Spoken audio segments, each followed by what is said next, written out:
প্রাণের ভাই আমার, অন্তরকে বুঝাও, দুনিয়াতে আল্লাহ পাঠাইছে জান্নাতে যাওয়ার জন্যে। আমার সহকারী কেউ হবে না, কোনো সুপারিশও কাজে লাগবে না, আমার কাজ করেই জান্নাতে যাওয়া লাগবে। যে কোনো সময় মারা যাইতে পারি, অতএব জান্নাতে যাইতে কেমনে পারা যায়, কেমনে জান্নাতে যাওয়া যায়, এই কৌশল, এই আমল, এই পরিশ্রম, এই ইচ্ছা, এই চেতনা আমার ভিতরে থাকা লাগবে। এখন বলেন, জান্নাতে যাইতে চান কি চান না? জোরে বলেন। আল্লাহ কোরআনুল কারিমে ঘোষণা দিয়েছেন, যদি দুইটা গুণ অর্জন করতে পারো তবেই তোমার জন্য জান্নাত ঠিকানা। কয়টা গুণ? এক নাম্বার, আম্মা মান খাফা মাকাম রাব্বিহ, আল্লাহর সামনে উপস্থিত হওয়াকে ভয় করা। দুনিয়ার জিন্দেগি কিভাবে আমি কাটাইলাম, আমি তো আমার আমলের কথা জানি। বাইরে গেলে, দোকানে গেলে, অফিসে গেলে, মানুষের মজমায় গেলে সবাই দাঁড়িয়ে যায়, সালাম দেয়, চেয়ারটা এগিয়ে দেয়, কারণ তারা আমার চেহারাটা দেখেছে, আমার ভিতরটা কি তা দেখে নাই। কিন্তু আমি তো জানি আমি কে। আসলে আপনি কে, আমি কে? এই যে আমাকে দেখেন, এটা আমি না। আপনাকে যে দেখি, এটাও আপনি নন। তাহলে আমি কে, আপনি কে? আমি হলাম সে, লোকচক্ষুর আড়ালে দরজা বন্ধ করে যা করি আমি তাই। মানুষের সামনে তো চোরও ভালো সাজে, মানুষের সামনে তো ঘুষখোরও ভালো সাজে, মানুষের সামনে তো মিথ্যাবাদীও ভালো সাজে, কিন্তু মানুষের আড়ালে আপনি আমি কি করে বেড়াই? দরজা বন্ধ করে একা একা যা ভাবি, আমি যা করি আমি সেইটা। আপনিও একা যা করেন, যা ভাবেন, আপনিও সে।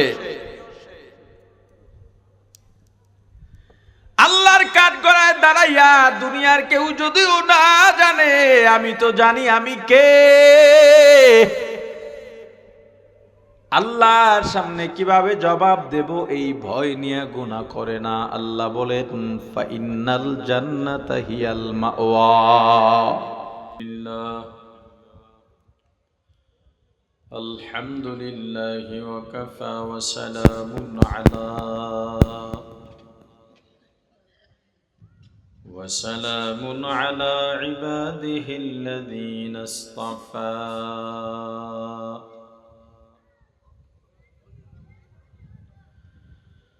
أما بعد فأعوذ بالله من الشيطان الرجيم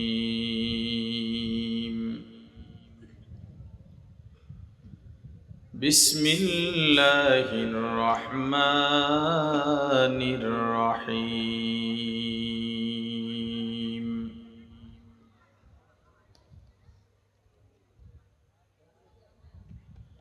أما من خاف مقام ربه ونهى النفس عن الهوى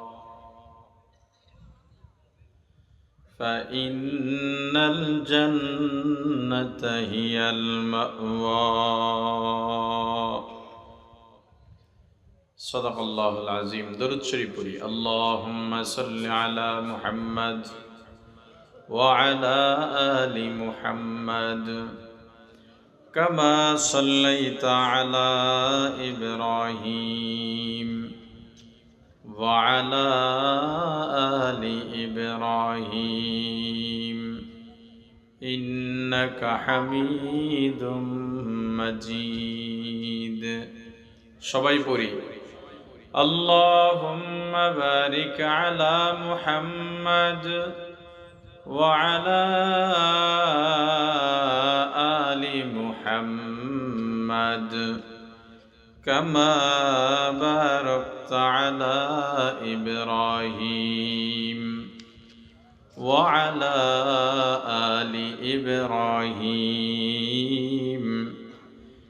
إنك حميد مجيد يا حي يا قيوم برحمتك استغيث أصلح لي شأني كله ولا تكلني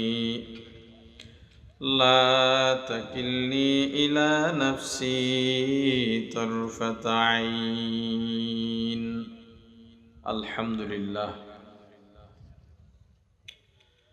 বিষ্ণুন্দী কলাপাড়া যুব সমাজের উদ্যোগে সকল কবরবাসীর রুহের মাগফিরাত কামনায় দশম বার্ষিক ইসলামী মহাসম্মেলনের সমাপনী অধিবেশনের মুহতারাম সভাপতি মুআজ্জাজ মুকাররম হযরত উলামায়ে কেরাম, দূর দূরান্ত থেকে আগত ইসলাম প্রিয়, দিন প্রিয়, মর্দে মুজাহিদ, আল্লাহ রাব্বুল আলামিনের আশিকিন, জাকিরিন, শাকিরিন মুসলমান ভাইয়েরা, কলিজার টুকরা সমবয়সী যুবক ও ছাত্র বন্ধুগণ, পর্দানিশী মা ও বোনেরা, আল্লাহ তাআলার দরবারে লাখো কোটি শুকুর ও সুজুদ, যেই মহান রব্বুল আলামিন আমাদেরকে হায়াতে তৈয়বা দান করে দুনিয়ার জান্নাতের বাগান কোরআন ও সুন্নাহর আলোচনার এই মোবারক মজলিসে আশা ও বসার মতো তৌফিক দান করেছেন, আলোচনা শোনার মতো সুযোগ করে দিয়েছেন, এজন্য শুকরিয়া আদায় করি আলহামদুলিল্লাহ। অনেকে চিন্তা করছে বাদেশা লেখা এটি এমনি লেখে কমিটিরা, লোকজন আগে জমানের লইয়া, এখন মাইকের আওয়াজ পাইয়া পরে আস্তে আস্তে আসতেছে। আরো একটা ভুল চিন্তা ভাইয়া দিই, যারা মনে করতেছে যেহেতু হুজুর আগে বসছে তো 11টা-12টা পর্যন্ত তো ওয়াজ চলবেই, এই চিন্তায় যারা যে আরো 5টা পান খাই, 2টা চা খাই, হুজুরের টান যখন মারবে তখন যাবো, এই চিন্তায় যারা আছেন তারাও ঠকবেন। এই আজ পর্যন্ত সেপ্টেম্বর অক্টোবর মিলাইয়া আরো কয়েকটা মাহফিল নিছিলাম, একটা করতে পারছি আর একটা যাইতে পারিনি। মাহফিলে সময় দিতে পারতেছি না। এখন আপনাদেরও তো একটা আকাঙ্ক্ষা আছে, ভালোবাসেন, সবার দাবি রাখতে পারি না, অনেকেই মনে কষ্ট পায়। আবার যাও 2-1টা মাহফিল নিচ্ছি, কঠিন শর্ত, এসার পরেই দিতে হবে, রাত 10টার আগে মাহফিল শেষ, এইটাই মাহফিল। রাত 12টা-1টা পর্যন্ত এটা মাহফিল কয় না, ঘন্টার পর ঘন্টা বয়ান করতে হবে, দরকার নাই। এক সময় ডেলি 4-5টা করছি, এখন একটাই যাইতে পারি না, ডেলি করতে পারি না। কেউ মনে করেন না এটার পর টিরিফ আর একটা আছে, এটা মনে করার কিছু নাই। রাত 12টায় আমার অফিসে, এত রাত হলেও সিলেটের এক ভাইকে অ্যাপয়েন্টমেন্ট দেওয়া, রাত 12টায় সে এসে বসবে, দেখা করবে 11টায়, বয়ান শেষ করেই চলে যেতে হবে। আবার আজকে ঢাকায় সেই দুপুরের পর থেকে আরো কয়েকটা প্রোগ্রাম করেছি, হল প্রোগ্রাম। রাবেতাতুল ওয়াইজিনের একটা প্রোগ্রাম ছিল, সেখানে গিয়েছিলাম। আর একটা ছিল লেখক ফোরামের বইমেলায়, ওখান থেকে মাগরিব পড়ছি বাইতুল মুকাররমে, সরাসরি এখানে চলে আসছে, মাঝখানে কোথাও দাঁড়াই নাই। আবার এখান থেকে নেমে গিয়ে এসা পড়ে মিটিংয়ে বসতে হবে। আপনারা যারা আসছেন, আমি এখন বয়ানে যাই ঘুম ভাঙানির লেগে, জান্নাতে পাঠাইবার লেগে ওয়াজে এখন আর আহি না, যে আপনারা বয়ান করে একেবারে জান্নাতে পৌঁছাই দেব, এই ক্ষমতাও আমার নাই, এজন্য আসিও না। আপনাকে একেবারে হেদায়েত দিয়ে এখান থেকে পাঠাই দেব, এই ক্ষমতাও আমার নাই, এই চিন্তায় আসি না। আপনি একেবারে পুরো পরহেজগার বুজুর্গ হইয়া ফিরবেন, এটা বানাইতেও পারবো না, এই চিন্তায় আসি না। আমি আসি আপনার দিলটা যে ঘুমায় রয়েছে, এটা তো ধাক্কাইয়া একটু জায়গায় দেওয়া যাইতে, এরপর এই দিল আবাদ করবে আপনার এলাকার হুজুররা। এদের সাথে বলছি কিনা জানি না, যারা এই মাহফিলে যায় সবাইকে বলি, এই যে সিস্টেমের মাহফিল, এই সংস্কৃতি এখন বন্ধ করেন। এই দেশের মানুষকে বুঝান ওয়াজ কি। যেমন এটা বিষ্ণুন্দী এলাকা, এই এলাকায় সাধারণ মানুষকে ওয়াজ কি এটা বুঝাবার দায়িত্ব এই এলাকার আলেমদের। কিভাবে?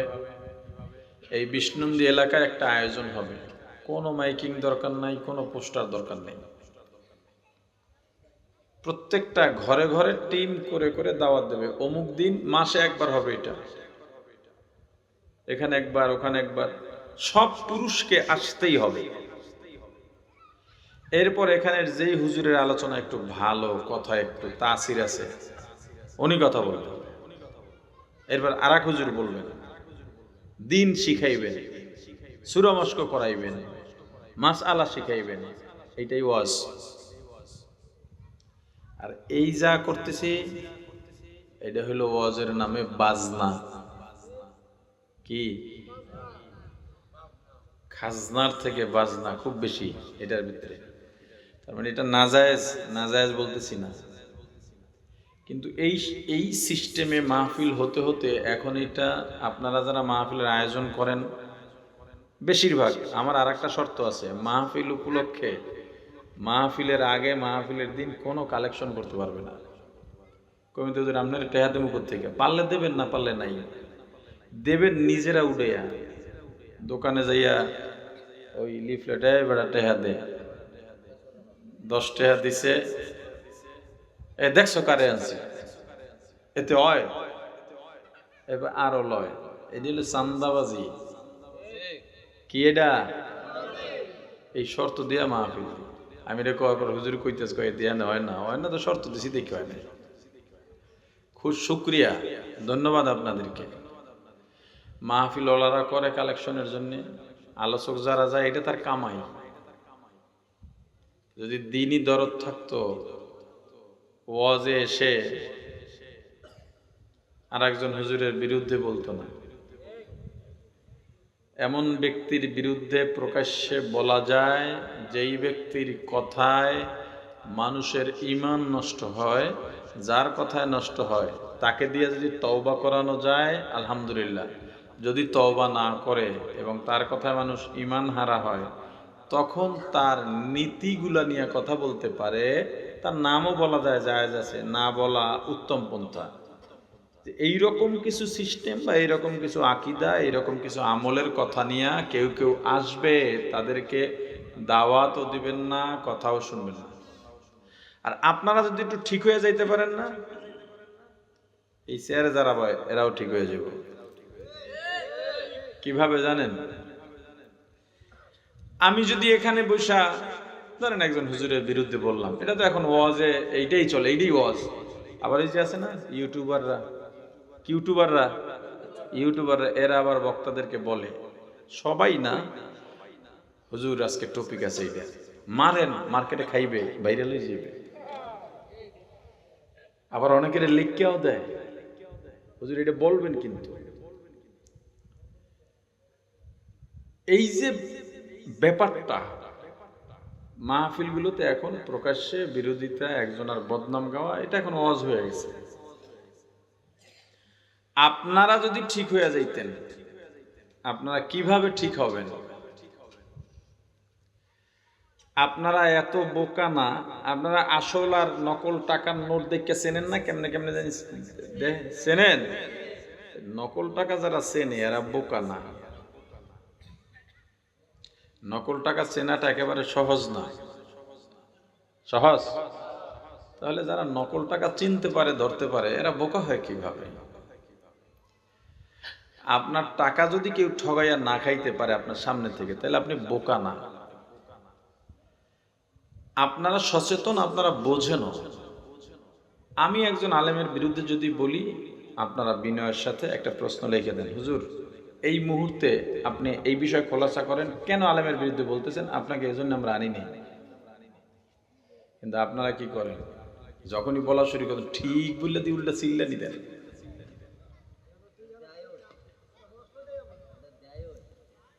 আচ্ছা, দ্বিতীয় ব্যাপার হলো, যদি আমি ঠিক বলি তাহলে বুঝাই দিতে পারবো যে এই লোকের আকীদা খারাপ, এই জন্যে আপনাদেরকে সতর্ক করলাম, তখন আপনি ঠান্ডা হয়ে গেলেন। কিন্তু যদি না বুঝাইতে পারি, আলেম তো বেয়াদবি করা যাবে না। ঠিক আছে হুজুর, আমরা আসলে এই জন্য আপনার আনি নেই, আপনি আর বয়ান করা লাগবে না। একেবারে সম্মানের সাথে টাকা যদি তারে 10 টাকা দিতেন, আর 2 টাকা বেশি দিয়া এলাকার থেকে সুন্দরভাবে সম্মানের সাথে পাঠাই দেন, হুজুর এদিকে আর আপনি কোনো সময় আইয়েন না, দ্বিতীয়বার কিন্তু টাকা বাড়াই দেন না, যা আছে সব খুলে রেখে দেবেন। আমি অনেক আগে বাঞ্ছারামপুর, আপনাদের পাশেই তো, মাহফিলে গেছিলাম। এলাকাটা একদমই আমাদের দেওবন্দি আকীদার বা আহলে সুন্নাত ওয়াল জামাতের আকীদার মুখালিফ। এগুলো কিন্তু বয়ান আবার কয়েন না যে হুজুর আপনি বইয়া এডি না কইয়া বয়ান করেন, এইটাই হলো বয়ান, আপনাকে সংশোধন করতে। ওই যে বলছি, আপনার জাগাইতে আসছে, ধাক্কা দিতে আসছে, আপনার করণীয় নিয়ে কথা বলছি। আমারও বলে হুজুর এলাকায় নূর আর মাটি নিয়ে গ্যাঞ্জাম চলে। আমি কি নূর মাটির উপরে মারে না মাটি নূরের উপরে মারে? কয় দুইটা দুই দিকে মারে। বুঝেন না কি কইছি? বুঝছেন কি কোন দিন? হ্যাঁ, নবীজি নূরের তৈরি আর মাটির তৈরি। আমি বললাম এই জায়গায় কোন পন্থা? কয় আপনার উল্টো পন্থা। আমি কোন পন্থা? কয় ভাবে তো বুঝাই একটা পন্থা। ঠিক আছে, এটা বয়ানে কমনে। এখন আমার সাথে যারা 2-3 জন খুব যুদ্ধ করে কিন্তু আমার ঢুকাইছে যে হুজুর একটু বয়ানে আইলে আমাদের একটা অবস্থান হয়তো তৈরি হবে, এরা ডরাই গেছে। হুজুরে তো ডাইরেক্ট মারে, এই যে হুজুর উপস্থাপনায় বললাম। কিন্তু সব জায়গায়, কিছু জায়গায় তো কৌশলও করা লাগে, লাগে না? আমি বয়ান উঠা বললাম যে আপনারা কি বলেন, নবীজি নূরের তৈরি না মাটির তৈরি? সবাই চিল্লেন দিয়েছে নূরের তৈরি, এর বাইরে হবে না। এরপর স্লোগান শুরু করছে, নারায়ে তাকবীর, নারায়ে রিসালাত, নারায়ে গাউসিয়া। আমি চুপ করে বই রইছি। এরপর আমি বললাম রাসূলের উপরে ঈমান আনা ফরজ, এতে সবাই একমত? আপনারাও বলেন একমত? কেউ যদি দ্বিমত করে সরাসরি জান্নাতে চলে যাবে? রাসূলের উপরে ঈমান আনতেই হবে, এবং এটা ফরজ, এটা লাজেম, অবশ্য করণীয়। আচ্ছা, এখন নবীজি নূরের তৈরি না মাটির তৈরি আপনারা দেখছেন কেউ? জোরে বলেন, আপনারা দেখছেন? তারাও কিন্তু চিন্তা ভাবনা করে উত্তর দেয়, কিন্তু উত্তরটা ঠিক দেয়, কয় না দেখি নেই। নূর যারা বলছেন আপনারা দেখছেন কিসের তৈরি? কয় কোরআন হাদিসে আছে। একজন একটু কোরআন শরীফ লইয়ান, কে বলছেন কোরআন হাদিসে আছে? আমার হ্যাঁ হ্যাঁ বইরেস, কেউ ওঠে না। এরপর বললাম মাটির তৈরি যারা বলেন আপনারা কি দেখছেন কিসের তৈরি? কয় না। এরপরে বললাম রাসূলের উপরে ঈমান আনা ফরজ, মাটির তৈরি না নূরের তৈরি এইটা জানছে কারা? কোন? আলেমরা। কোরআন হাদিস পড়ে জানছে কারা? আলেমরা। এখন আপনি আলেম যেহেতু 2 ভাগ হয়ে গেছে, আপনি সাধারণ মানুষ, যারা 2 ভাগ হইছে, যারা সঠিক কিয়ামতে পার পাবে, যারা সঠিক না কিয়ামতে তারা ধরা খাবে। আপনি সাধারণ মানুষ, আপনি আলেমদের কথায় এই ফেরকায় পইরা আসল বাদ দিয়া নকল লইয়া আপনার ঈমান খোয়াইতেছেন কেন? কথা আমরা কি করতাম? আপনারা বলবেন এইটা আল্লাহ রাসূলের উপর ঈমান আনা ফরজ, আমরা দেখি নাই, জানি না, কোরআন পড়ি নাই, হাদিস পড়ি নাই, হুজুররা পইরা আমগো মাঝে পেঁচ লাগাইছে। ও আল্লাহ, আমার রাসূল যদি নূরের তৈরি হয়, ওই নূরের তৈরি রাসূলের উপরে ঈমান আনলাম। আমার রাসূল যদি মাটির তৈরি হয়, ওই মাটির তৈরি রাসূলের উপরে ঈমান আনলাম। আমি দ্বন্দ্বে নাই, আমি রাসূলকে ভালোবাসি। সবাই কয় না ও এটা আমরা সুন্নি হুজুর।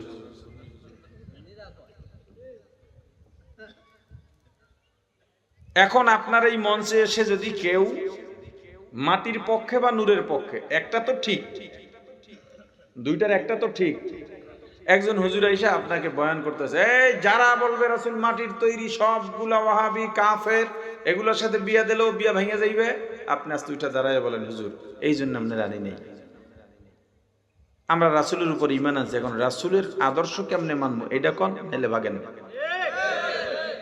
আপনারা যদি এই জায়গাটায় স্ট্রং হতে পারতেন তাহলে আমরাও সোজা হয়ে যেতাম। কিন্তু আপনারা এটা করতেছেন না। আপনারা কি করতেছেন?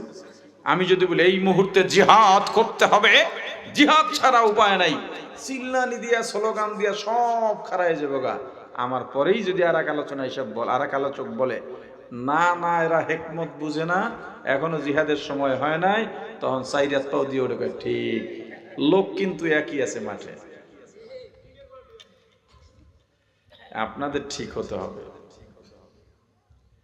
আপনার বিবিকে নাড়া দিতে আসছি, মৃত্যুর সন্নিকটে, কত নিকটে, যত নিকটে ভাবি তার থেকেও নিকটে, আপনি কল্পনাও করতে পারছেন না। সকালেই আপনি ইতিহাস হয়ে যেতে পারেন, আপনি ভাবতেও পারছেন না, অথচ আপনার সামনেই এই ভাবনাহীন কাজগুলো হয়ে যাচ্ছে। মৌত কাসিন কুল্লু নাসিন শারেবু কবরে বাইতিন কুল্লু নাসিন দাখিলু এহা হাম সব মুসাফির হায়। কবর আখের ঠিকানা, কোই আগে রওয়ানা হ্যায়, কোই পিছে রওয়ানা। এ দুনিয়ায় সবই পর, কবর যে তোর আসল ঘর। এ দুনিয়ায় সবই পর, কবর যে তোর আসল ঘর। কেমনে সেথায় থাকবি পড়ে শুধুই মাটির বিছানা। কেমনে সেথায় থাকবি পড়ে শুধুই মাটির বিছানা। চিন্তা করে দেখো না, কবরে কি যাইবা না। চিন্তা করে দেখো না, কবরে কি যাইবা না। যেই কবরে আল্লাহ ছাড়া বন্ধু কেহ থাকবে না। যেই কবরে আল্লাহ ছাড়া আপন কাউকে পাইবা না। চিন্তা করে দেখো না, কবরে কি যাইবা না। সকালবেলা মসজিদে মুয়াজ্জিন ঘোষণা দিতেছে সুখ সংবাদ, অমুক ভাই আমাদের নিয়মিত মুসল্লি দুনিয়ায় নাই। রাত 2টা 3টা 2:30টার সময় দুনিয়া থেকে চিরবিদায় নিয়ে পরকালের দিকে পাড়ি জমিয়েছেন। বাদ জোহর তার জানাজা। তখনই আপনি মন্তব্য করেন, আহ রাতে একই সঙ্গে আব্দুল্লাহর দোকানে বসে, চায়ের স্টলে বসে একই টুলে পাশাপাশি চা খাইলাম, পান খাইলাম। আমার ভাইটা আজকে নাই, জোহরের পরে জানাজায় যেতে হবে। আপনার অনুভূতি এতটুকুই, আর নাই। অথচ যদি ভাবতেন এই রাতে আব্দুল্লাহর জায়গায় আমিও হইতে পারতাম। পারি নাই, একদিন ঠিকই হয়ে যাব। হঠাৎ করে আমি রাস্তায় বের হব, রাস্তায় কোনো গাড়ি নাই, কোনো যানজট নাই, আসমানি বালা বৃষ্টি নাই, বিজলি নাই। মনে করছি আমি নিরাপদে হাঁটতেছি, হঠাৎ করে পেছন থেকে একটা গাড়ি এসে আমাকে দোলের সাথ করে দিতে পারে। মোটর সাইকেলে উঠলাম, নিরাপদে যাইতেছি। বাসায় বলেও গিয়েছি বিকালে আসব। আসছি ঠিক, তবে লাশ হয়ে আসছি। আসবো ঠিক, লাশ হয়ে আসবো। পাওনাদারকে ওয়াদা দিলাম আমি 1 সপ্তাহ পরে তোমার টাকা দিয়ে দেব, 1 সপ্তাহের আগেই দুনিয়া ছেড়ে বিদায় হয়ে চলে যেতে পারি। সন্তানকে বললাম 2টা দিন অপেক্ষা করো, তোমার মাদ্রাসার ফি দিয়ে দেব, 2 দিন আমি নাও বাঁচতে পারি। ও ভাই, মৃত্যু একদম কাছে, একদম কাছে, একদম কাছে। কতটা কাছে তুমি আমি যা অনুমান করি তার থেকেও কাছে।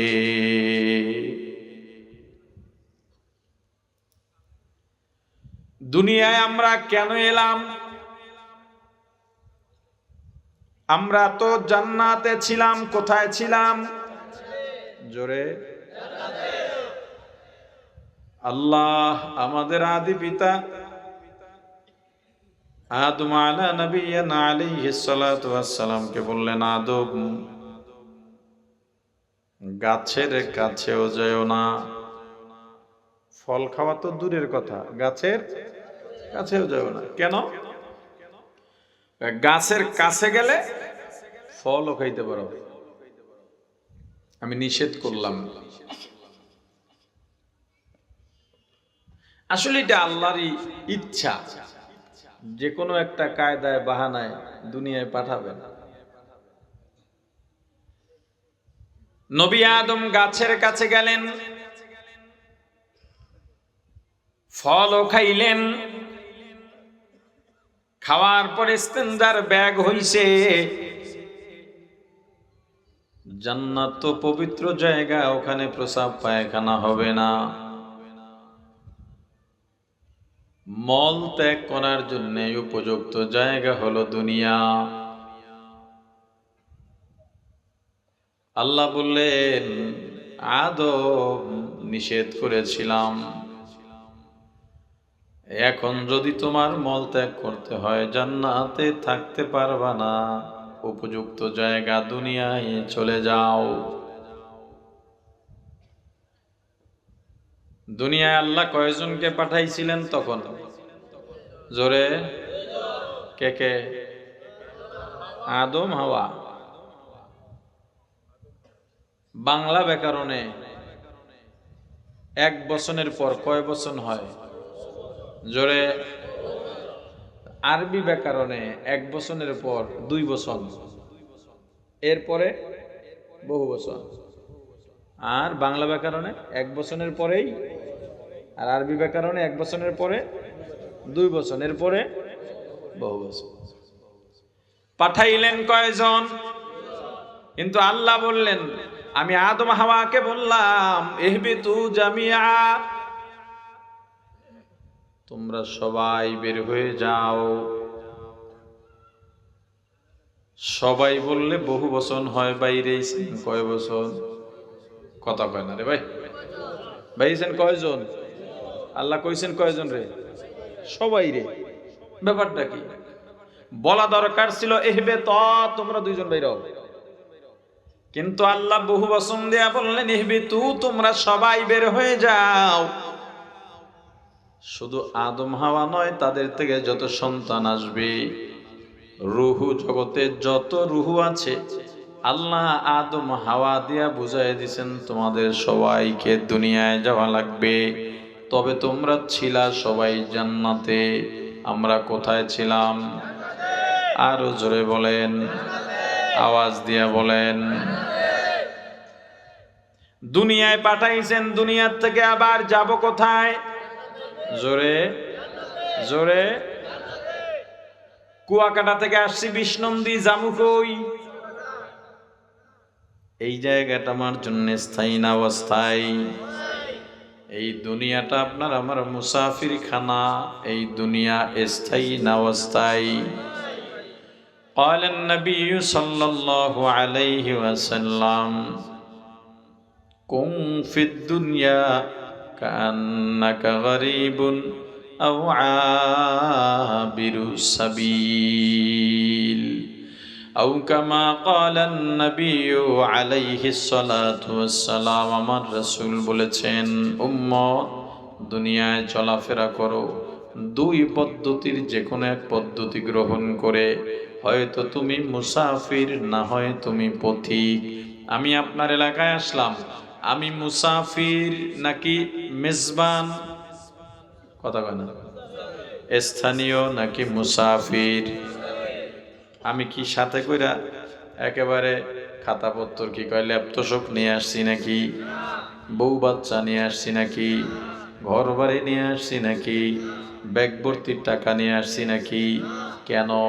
আমি জানি এখানে আমি সবসময় থাকবো না, বসছি আবার উঠে চলে যাব, এখানে আমার কিছুই দরকার নাই। টুপিটা প্রয়োজন, জুব্বাটা প্রয়োজন, এজন্য এতটুকু নিয়ে আসছি। এর বেশি দরকার নাই বলে আর কিছু সঙ্গে আনি নাই। ও ভাই, দুনিয়ায় আসছি এটা অস্থায়ী জায়গা, আবার চলে যাব। আসছি খালি, যাব খালি। মাঝখানের সময়টায় এত কারুকাজ নিয়ে কেন ব্যস্ত হয়ে গেলা? অথবা তুমি পথিক হও, পথিক মানুষ আছে তার ঘর বাড়ি নাই, যেখানে রায় সেখানে কাইত আছে না? ভব ঘুরে বলে, ভব ঘুরে, এরা ঘুরে বেড়ায়। ধরেন টোকাই, আপনাকে টোকাই হতে বলে না, উদাহরণ দেওয়া হচ্ছে।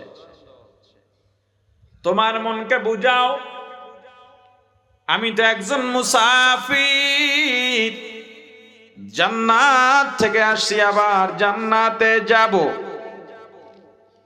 দুনিয়ার কোন ক্ষমতাওয়ালা পীর আলেম আমার শিক্ষা, আমার সম্পদ, আমার মা বাবা আমাকে জান্নাতে নিতে পারবে না। জান্নাতে যদি যাইতে চাই, আমাকে জান্নাতের গুণাগুণ অর্জন করা লাগবে। মনকে সব সময় বুঝাও, যাদের জন্য আমি পাগল এরা আমার কেউ না। একটা হিসাব মিলাই দিয়ে, এই পৃথিবীতে আপন কারা বা কে? সবচেয়ে আপন কে বলেন? কে বলছে? মা বাবাও আপন না, স্ত্রীও আপন না, সন্তানও আপন না, ভাই বন্ধুও আপন না, এরা কেউ না। এটাই মনে গেঁথে নেন, এরা কেউ না, এরা কেউ না, এরা কেউ না। তাহলে আল্লাহ এদের সঙ্গে আমাদের সম্পর্ক কেন জোড়ায়া দিলেন? মায়া কেন দিলেন? মোহাব্বত কেন দিলেন? বোঝার জন্য বলি, মসজিদ পরিচালনা কমিটি থাকে কি থাকে না? আপনাদের এলাকায় আছে? কয়জন আছে কমিটিতে? 10 জন, 13 জন, 17 জন, সর্বোচ্চ 21 জন। এত নিয়ে হয় না, তবু ধরেন এই 21 জনই কি নামাজ পড়ে মসজিদে? ভাই জোরে জবাব দিয়েন। 21 জনই নামাজ পড়ে? আরো মানুষ পড়ে না? শুক্রবার মসজিদ ভরে যায় না? আচ্ছা, 21 জন যে সব কমিটি করলেন, বাকি মুসল্লিরা কি অপরাধ করছে? এমনও তো আছে সভাপতি মসজিদে যে কয় টাকা দেয়, কমিটির না এমন মুসল্লি আছে তার চাইতে ডাবল টাকা মসজিদে দান করে, আছে না নাই? তাহলে সভাপতি ওই বেড়ায় কি লেগে? উত্তর হলো, মসজিদ সবার, কিন্তু সুষ্ঠু পরিচালনার জন্য একজন ইমাম দরকার, একজন খতিব দরকার, একজন মুয়াজ্জিন দরকার, 2 জন খাদেম দরকার। কিসের জন্য এটা? মসজিদের সুষ্ঠু পরিচালনার জন্য। পাশাপাশি মসজিদের উন্নয়ন দরকার, হুজুরদের বেতন দেওয়া দরকার, এজন্য এটা পরিচালনা কমিটি দরকার। না হয় যে কেউ আমাদবাড়ি করবে, কথা বলে না। যতক্ষণ কমিটি আছে ততক্ষণ সভাপতির জবাবদিহিতা আছে। সভাপতি সাহেব, মাদ্রাসা মসজিদের যে ছাদ দিলেন, মালামাল কিনলেন, আমরাও টাকা দিলাম, হিসাবের রিপোর্টটা দেন, কথা বলেন। কিন্তু কমিটিতে উনি নাই, নতুন আরেকজন সভাপতি হয়েছে, পুরান সভাপতির কাছে আর কেউ হিসাব চাইব না, কথা কয় না। কেন চাইবে না? পদ নাই, কি নাই? এই দুনিয়াটা আল্লাহ সুন্দরভাবে সাজাইছেন। দুনিয়াকে সুষ্ঠু পরিচালনার জন্য আল্লাহ একটা এরকম ধরেন, এটা একটা কমিটি, এই একটা সংসার, একটা কি কমিটি একটা। এই দুনিয়াটা সুন্দর পরিচালনার জন্য আল্লাহ চাইলে তো দুনিয়ার সব মানুষকে পুরুষ বানাইতে পারতেন, অথবা সব মানুষকে নারী বানাইতে পারতেন। তাহলে নারী আর পুরুষ কেন? দুনিয়াতে কাজের কিছু ধরন আছে, কিছু কাজ আছে পুরুষ ছাড়া পারে না, আবার এমন কিছু কাজ আছে যেগুলো নারী ছাড়া পারে না। আল্লাহ জন্য নারী আর পুরুষ কইরা পাঠাইছেন, এটাও দুনিয়ার সুষ্ঠু পরিচালনার জন্যেই। আমাকে বাবা বানায়া পাঠাইছেন সুষ্ঠু পরিচালনার জন্য। যদি আমি বাবা না থাকি অর্থাৎ মরে যাই, আমি মরে গেলে আমার কাছে সন্তান চাইবেও না, আমার দায়িত্ব থাকবে না। মারা যাওয়ার সাথে সাথে এই যে সম্পর্ক শেষ, সারা জীবনেও আর সম্পর্কের জোড়া লাগবে না। এইটা কি ভাবছেন?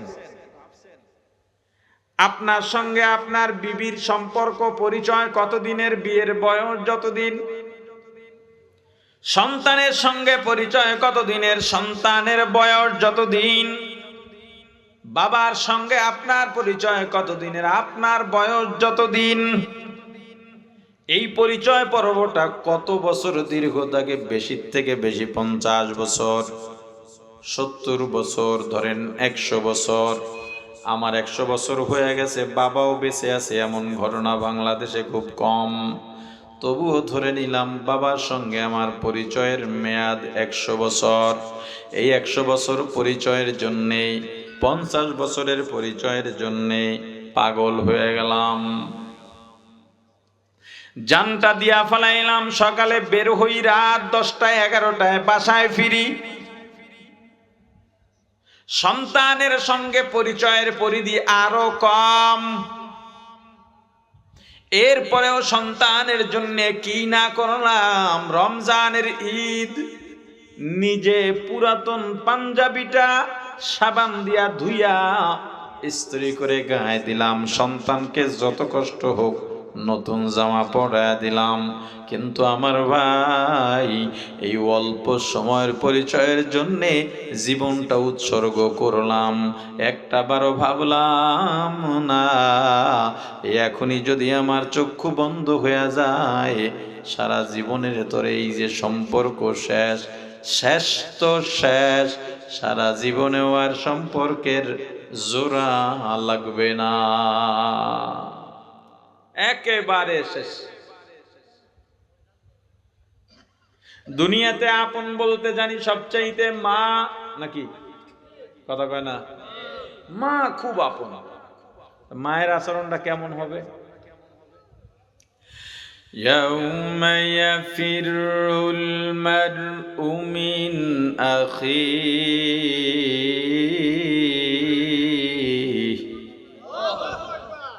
ওয়া উম্মিহি ওয়া আবিহি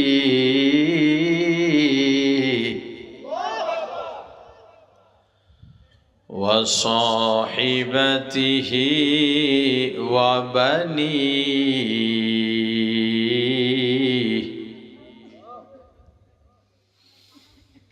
ইয়াউমা ইয়াফিরুল মারউ মিন আখিহি ওয়া উম্মিহি ওয়া আবিহি ওয়া সাহিবাতিহি ওয়া বানিহি।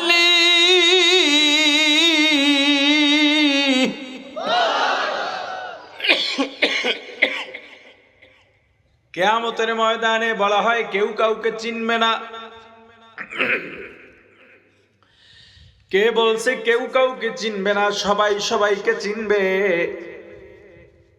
পরিচয় দেবে না। দেখেন আল্লাহ কি বলেন, ইয়াউমা ইয়াফিরু, ওদিন যে যারে দেখবে আর ভাগবে, পালাবে। সন্তান মা বাবাকে দেখলে পালাবে, মা বাবা সন্তানকে দেখলে পালাবে, স্ত্রী স্বামীকে, স্বামী স্ত্রীকে, ভাই বোনকে, বোন ভাইকে, বন্ধু বন্ধুকে দেখলেই পালাবে। ঘটনাক্রমে সন্তান আর মায়ের যদি দেখা হয়ে যায়, সন্তান মাকে ডাক দিয়ে বলবে, মাগো দুনিয়ায় না খাইয়া খাওয়াইছো, ও মা আমাকে কেউ গালি দিলেও তুমি তার সঙ্গে সম্পর্ক ছিন্ন করে ফেলছো। মাগো আমাকে নিয়ে কত কষ্ট করলা, আমি যদি দূরে যাইতাম তুমি খাইতা না, সারা রাত নামাজ পড়তা, দোয়া করতাম আমার জন্যে। ও মা আমি তোমার সেই সন্তান, আজকে একটা নেকের অভাবে জাহান্নামে যাইতেছি। মা বলবে, কিসের সন্তান, আমি তোরে চিনি না।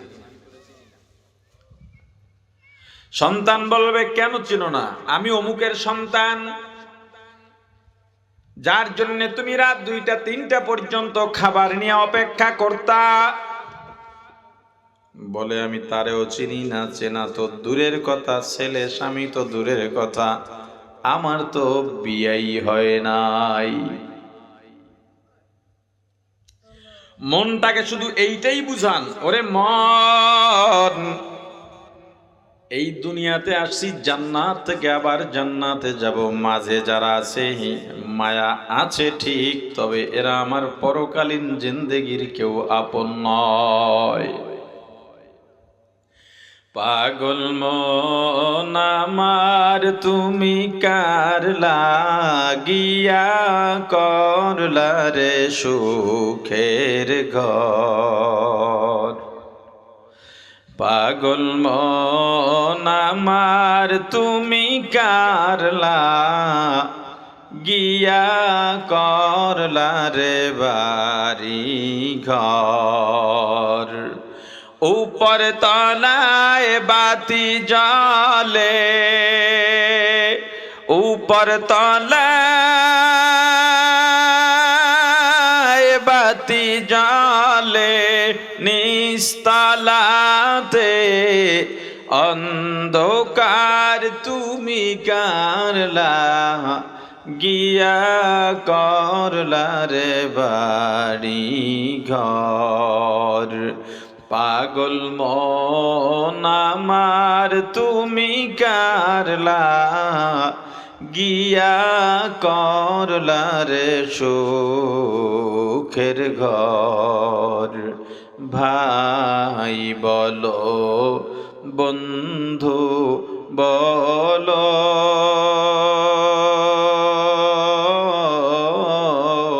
নয়তো কেউ আপন তোমার। ভাই বলো বন্ধু বলো,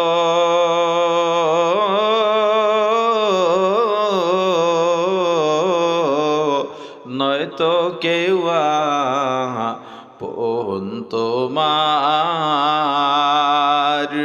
দু চারটা দিন কে দেখে হো, দু চারটা দিন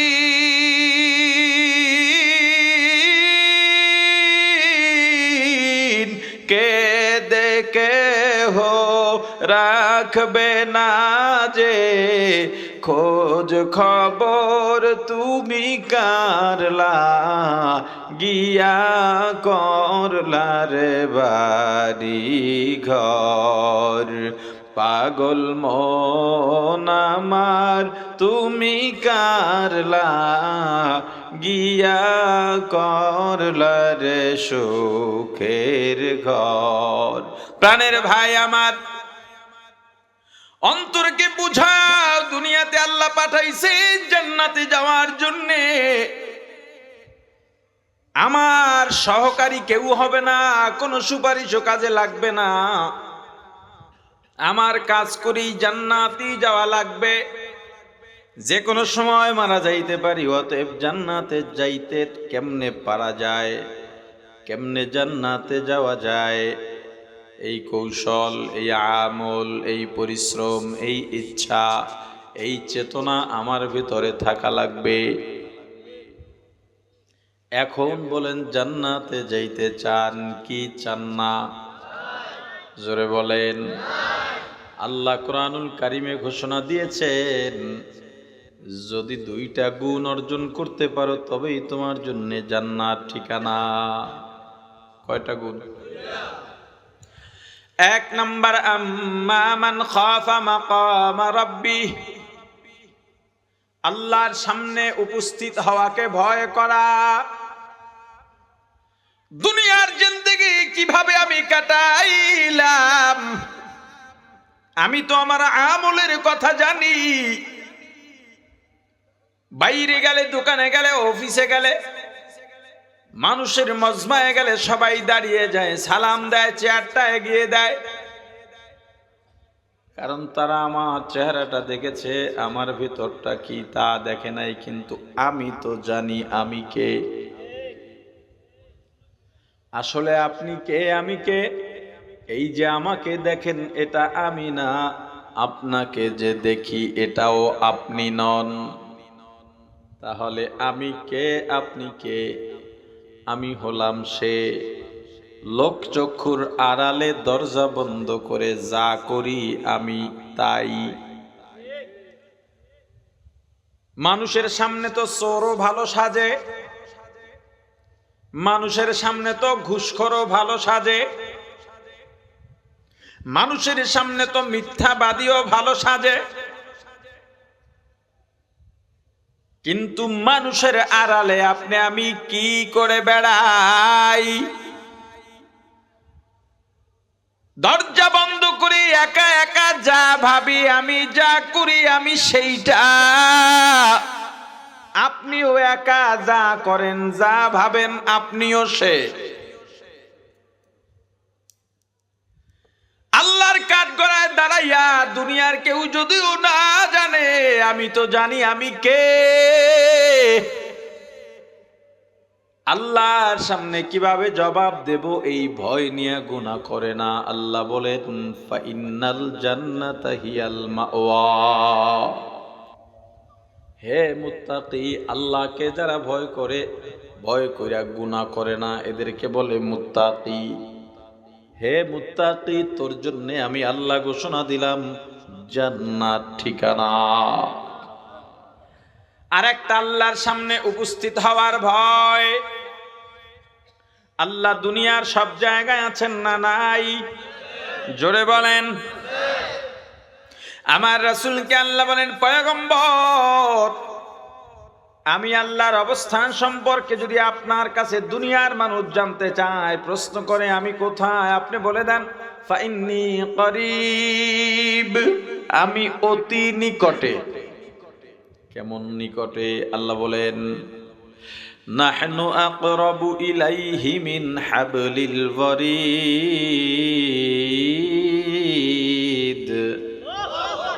এত নিকটে তোমার ঘাড়ের শারক যেখানে, তার চাইতে আমি আল্লাহ তোমার আরো নিকটে। ওয়া হুয়া মাআকুম আইনামা কুনতুম। ও বান্দা, তুমি যখন যেথায় যাও আমার আল্লাহ তোমার সঙ্গে থাকেন।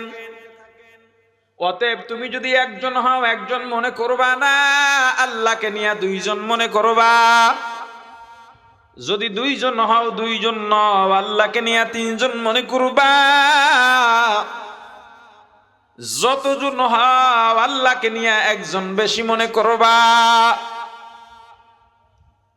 ফাআইনামা তুওয়াল্লু ফাতাম্মা ওয়াজহুল্লাহ। এ বান্দা, যেদিকেই তোমার চেহারা ঘুরাইবা, মুখ ফিরাইবা, ঘাড় ঘুরাইবা,